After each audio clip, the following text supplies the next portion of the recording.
Hello, welcome back to the channel. My name is George, and today we are reviewing and driving and shooting an AMG CLE53 from Mercedes-Benz. This thing is a beauty, and I can't wait to tell you all about it because we've all been waiting for this car for a very long time now. This thing is the replacement of the C-Class Coupe and the E-Class Coupe.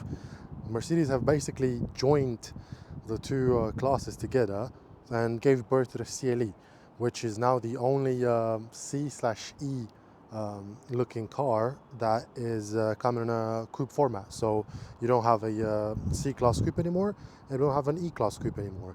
And this is what we have. The beautiful, I think it's fantastic looking CLE. Let's see if I unlock the car, if the DRLs are going to come on. It's quite bright outside, so yeah, there you go, they're not coming on. But this thing is phenomenal looking. I absolutely adore the way it looks, and I'm sure you guys do as well, because it's such a classy shape, such a beautiful shape.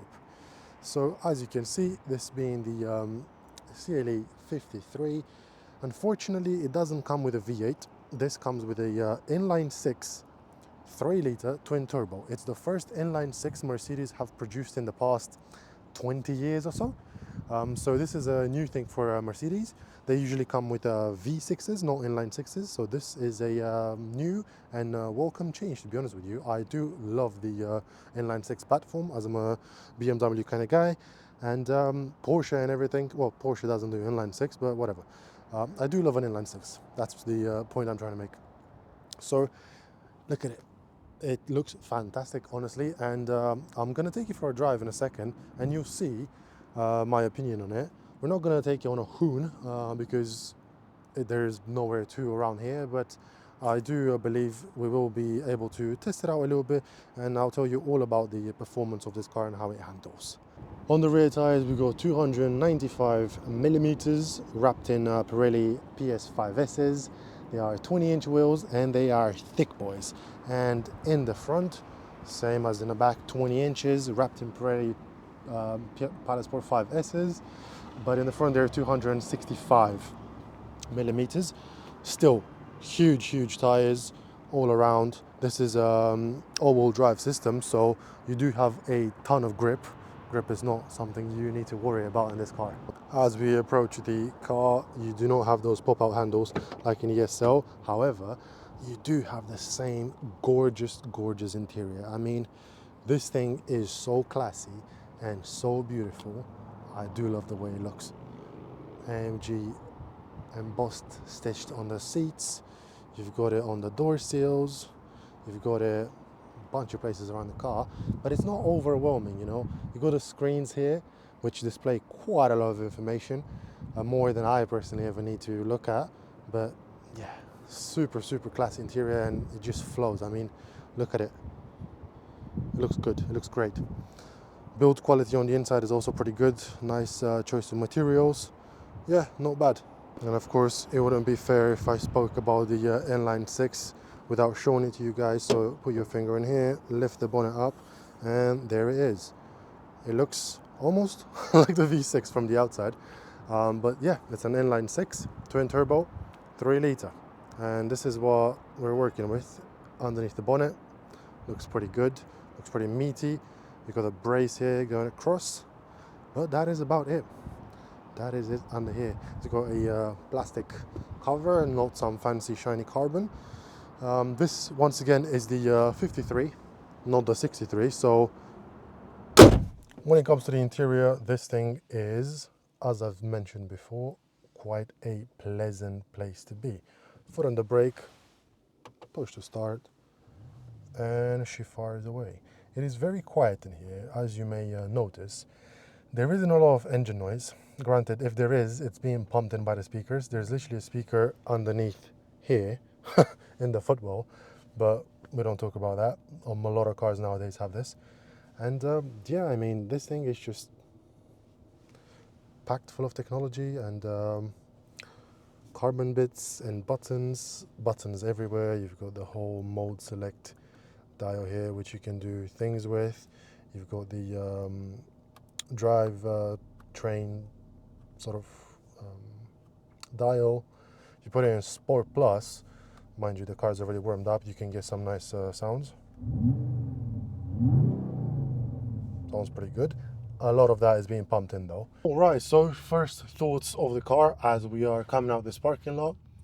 It is very, very comfortable. I've said that before and I'll say it again. This thing is... All right, so we are inside the CLE53, taking it out of the parking lot because I don't want to be a creep and sit there in a parking lot looking at a car. So, first thoughts, very, very comfortable. As I will say this many times throughout this video probably, this thing is very comfortable as it is right now in comfort suspension and all that turned to comfortable or to eco to whatever. It is super comfortable. But before I forget, let me turn off all the driver assisted features because I absolutely despise all these new features that come in cars, where I'm talking about lane assist, acoustic, speed recognition, or attention, whatever you call it. I don't even know, whatever. Annoying. Regardless, I digress. The car is super comfortable and super quiet. The engine doesn't rumble as much as I would hope it does.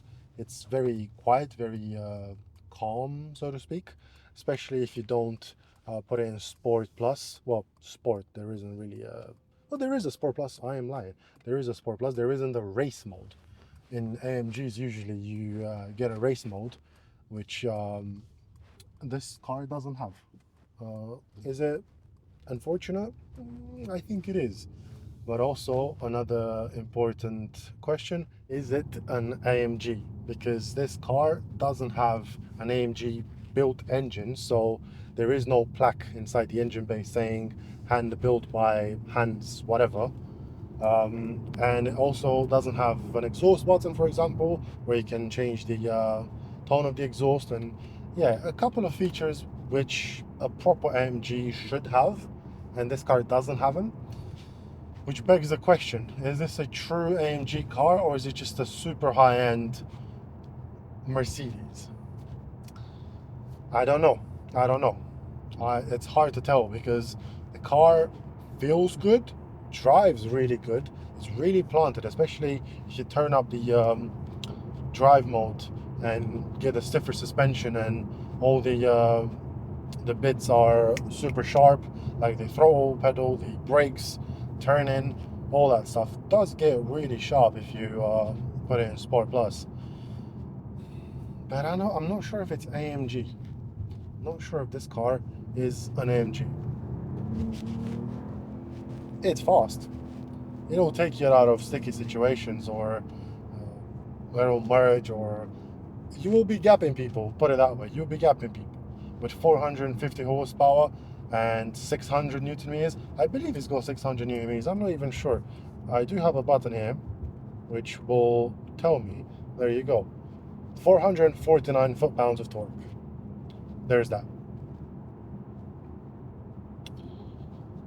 Yes, 449 horsepower and 600 Newton meters. This is what we're looking at for this car. So, in terms of power figures, it's got plenty. Shut up. I'm trying to merge into a different lane and it's shouting at me. This is what I mean with the safety systems. Did it need to do that? No. But, hey, whatever. I'm not the only person Mercedes is building cars for, so I digress. But regardless, this car, I do like what Mercedes have done with it. It looks incredibly good.